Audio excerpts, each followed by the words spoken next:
Praise the lord. యేసుక్రీస్తు వారి పరిశుద్ధమైన నామంలో మీ అందరికీ వందనాలు, శుభాలు తెలియపరుస్తున్నానండి. 1 పేతురు 5వ అధ్యాయం 7వ వచనం. ఆయన మిమ్మల్ని గూర్చి చింతించుచున్నాడు గనుక మీ చింత యావత్తు ఆయన మీద వేయుడి అని దేవుని వాక్యం సెలవిస్తుందండి. దేవుడు మనల్ని చూసి బాధపడుతూ ఉన్నారండి. ఏమంటే ఏ తల్లిదండ్రులు కూడా తమ బిడ్డను చూసి బాధపడరండి. ఏమంటే సంతోషంగా ఉంటారు. ఎప్పుడు బాధపడతారంటే వాళ్ళకి ఇష్టం లేని పనులు మనం ఎప్పుడైతే చేసి మనం తప్పుగా అక్కడ నిలబడతామో, మన తల్లిదండ్రులని తలదించుకునే పరిస్థితి మనం ఎప్పుడైతే తీసుకొని వస్తామో అప్పుడు వాళ్ళు బాధపడతారండి, వాళ్ళు చింతిస్తూ ఉంటారు. మనము ఈ లోకంలో దేవుని వాక్యానుసారంగా జీవించకుండా మనం దేవుణ్ణి బాధ పెట్టే బిడలుగా ఉందామని మనల్ని మనం పరీక్షించుకునే బిడలుగా ఉండాలండి. మనము దేవుని చాలా బాధ పెడుతున్నాం. మన బాధ ఏమున్నా ఆయన మీద వేస్తే దేవుడు చిత్తానుసారంగా తీరుస్తారు. అయితే మనం దేవుని బాధపడకుండా మనం నడుచుకుంటూ ఉన్నామని మనల్ని మనం పరీక్షించుకునే బిడలుగా ఉండాలండి. దేవుడు ఎంత గొప్ప దేవుడు! ఆయన మన గురించి ఎందుకు బాధపడాలండి? ఆయన మనం కాకుంటే వేరే మనుషుల్ని ఎన్నుకోలేడా?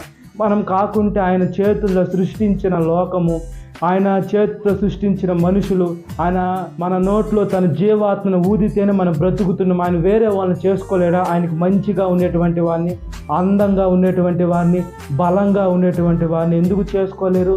ఆయన చేతుల్లో పని. అయితే దేవుడు ఎందుకు మనల్ని అంత ప్రేమిస్తున్నాడో మనకు అర్థం కావటం లేదండి.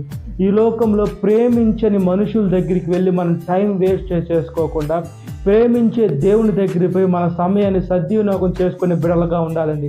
ఈ లోకంలో అనేక మంది మనం టైం వేస్ట్ చేసుకుంటూ దేవుని వాక్యానుసారంగా జీవించకుండా మనం ఎప్పుడైతే ప్రాణాలు పోతామో లేదా హాస్పిటల్ ఐసీయూలు ఇంటెన్సివ్లో ఉంటామో అప్పుడు మనం దేవుడిని తెలుసుకొని అప్పుడు వచ్చి మనం ఏం చేస్తాం?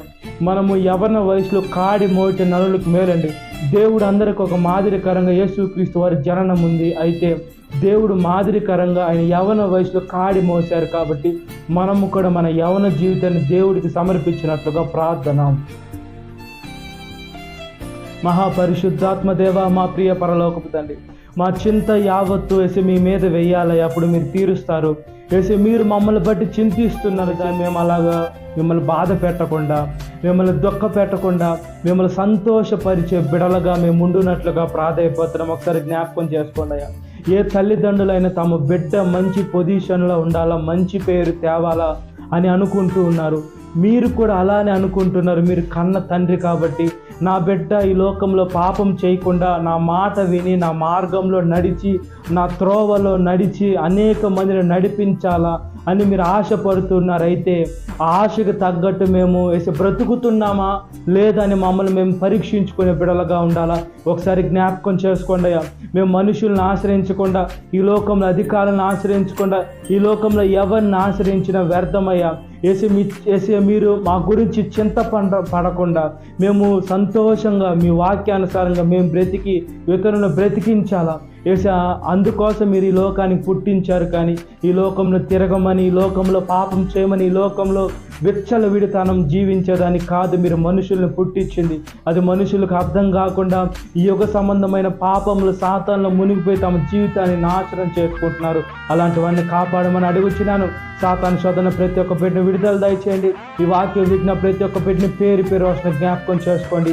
ఈ దినకాలపు దీవెనతో నింపమని నజరేయుడైన యేసుక్రీస్తు వారి పరిశుద్ధమైన నామములో మిక్కిలి వినయం తడుచున్నాను నా పరలోకపు తండ్రి. ఆమేన్. Praise the Lord. God bless you. Have a great day.